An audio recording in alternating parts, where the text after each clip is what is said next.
Je crois que les grands enseignements que l'on peut tirer de cette COP 21, c'est que on sent qu'il y a non seulement une vraie préoccupation et une vraie meilleure appréhension, une meilleure connaissance des différents problèmes et des différentes solutions qu'il faudrait amener à ces problèmes. Et il y a beaucoup plus d'engagement que par le passé de la part non seulement des gouvernements, non seulement des collectivités qui sont représentées ici, des organisations internationales certainement, ça c'était depuis très longtemps, de la société civile en général, mais aussi on sent qu'il y a une grande préoccupation de la part du grand public et ça se sent même dans cette COP 21. Même dans cette enceinte. Et je crois que c'est cela, je crois, qui fait que tout le monde est relativement optimiste dans les couloirs sur l'obtention de cet accord que tout le monde attend avec grande impatience. Et je crois qu'on n'a jamais été aussi près d'avoir un résultat positif, même si ça ne sera pas le texte idéal, mais il y aura un engagement très fort de la part des États et avec des contraintes et avec des engagements assez contraignants sur les émissions de gaz à effet de serre. Il y a toujours des questions qui restent un petit peu en suspens, que sont le mode de paiement et qui va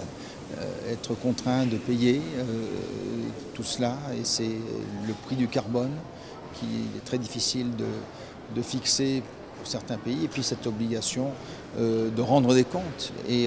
certains pays, je sais, ne veulent pas entendre parler de dates très rapprochées pour devoir rendre des comptes et de voir ce monitoring se mettre en place. Mais je crois qu'il faut rester très strict là-dessus et cette obligation de révision des engagements de chacun qu'il est important d'observer. La principauté était déjà, j'en suis heureux, bien en avance sur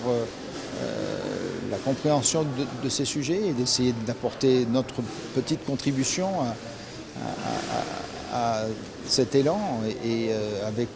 bien sûr des projets que l'on a pu aider à travers le monde,